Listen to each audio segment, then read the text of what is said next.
Welcome to today's episode of EagleAir TV. I'm Sam Krause. And I'm Noah McWhorter. For our first story today, we take a look into the world of art. Julia Mason won a statewide competition for her drawing. Mercedes Rich has a story. Youth Art Month is a statewide art competition where students of all ages can compete in a variety of categories and win many different prizes.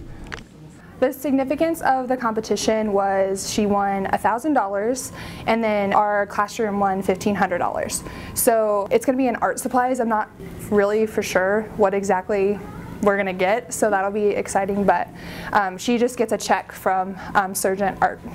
Mason has always had a love for art. I was pretty surprised. I didn't really even realize that that was like the contest she entered me into, but yeah, I was excited about it. Megan Johnson, art teacher at Nixa High School, saw potential in senior Julia Mason. When Julie won, I'm pretty sure I screamed in the hallway and started crying, so whoever was out in the hallway was probably like, what the heck is going on? But for me, when my students win, it's like winning myself, so very excited. This has been Mercedes Rich signing off for Eagle Air. Thanks, Mercedes. Now we take our focus back to advanced academics at Nixa. Sam Krause has the report on the AP and dual credit programs at the high school. As students at Nixa High School begin to plan for the next school year, many wonder what classes they should take. As we get older, more advanced classes become available to us. AP and dual credit classes offer more challenging material with the ability to earn college credit. AP classes are a nationwide system of classes called advanced placement for the purpose of consistency among what we used to call honors classes. Generally, you get a lot of college credit for that, and again, it's accepted nationwide. Dual credit classes are actual college level classes that are taught at the high school following a specific college curriculum or curriculum approved by a college that allows a student to also earn college credit. Although you can earn college credit with both classes, there are factors to each that students must think about.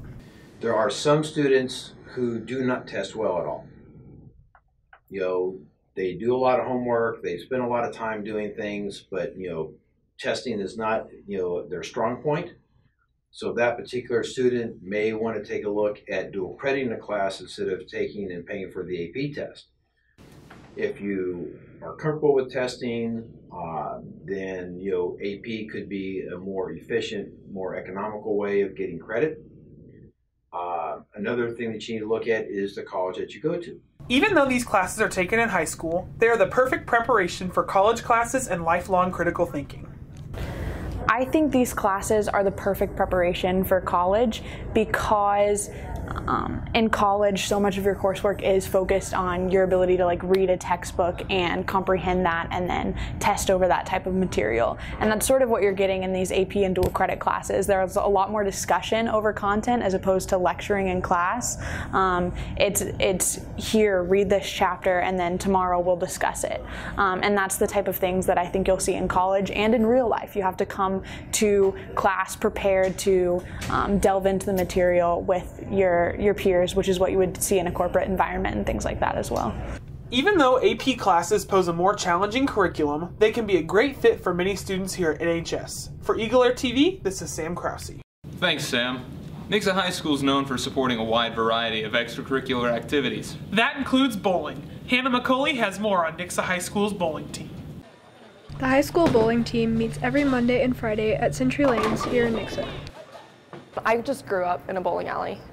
My dad has been bowling in league since before I was born, and I grew up there, and then one day he was like, hey, you're old enough to do this. And I was like, okay, cool. While it's not always an easy sport, the team encourages anyone interested to join. A lot of people who think about joining expect it to be a sport they're good at immediately, and you're not going to be good at it immediately. I've been bowling for 12 years and I'm still learning.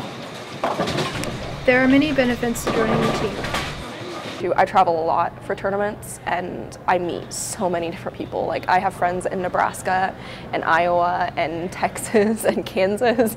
I have so many different friends, and it's just the bowling family that comes out of that is my favorite part of it. I'm Hannah McCulley, signing off for EagleAir TV.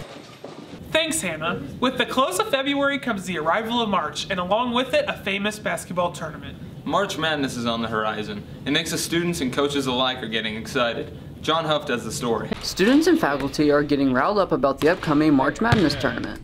It started with UCLA back in the late 60s when they went on the run, and into the 70s with that. They were kind of the cream of the crop for a number of years, and I think that really helped too set the stage for March Madness. When they were beating everybody, and then when people would try to beat them, and you were either with them or against them, and then it just kind of proliferated and kind of just kept growing and growing, the popularity of it. So I'm a big basketball fan, and I like watching different styles. So like Syracuse's defense, I like watching them. I like Duke's offense. So it's kind of varies from year to year, but I've got a few favorites I like.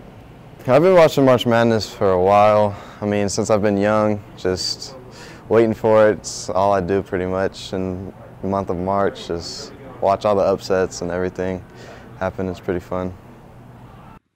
March Madness in basketball and whole is an important outlet for the Nixa community to come together. This community, this area has been really supportive. Some would say more than anywhere else in Missouri. It's something the community really rallies around, and it was that way in the 70s when I played here too. And so we're very fortunate that sports is seen as a value in Nixa, Missouri. All extracurricular activities can help. Keeps kids focused, keeps them on a straight path, and it gives them reason for being here.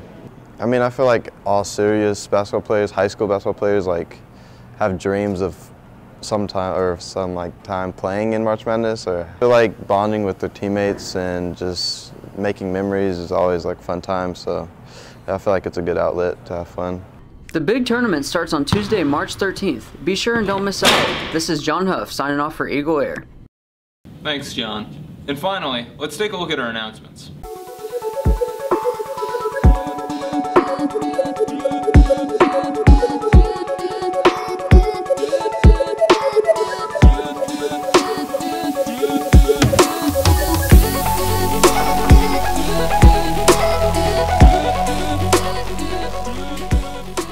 Hello, Nixa High School. Welcome to your announcements. Representatives of the colleges Mizzou and Truman will be here during STAR to talk to students. Sign-up sheets are now in the counselor's office. The second annual Build My Future event is scheduled for March 28th at the ePlex Center in Springfield. The permission slip can be found online at SchoolPay. Sign-up is now open on SchoolPay for the Chad Cargill ACT review course on March 23rd at Missouri State, juniors.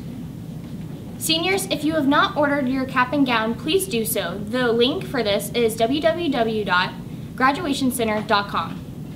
Thank you for tuning in to your announcements. Hope you have a great day.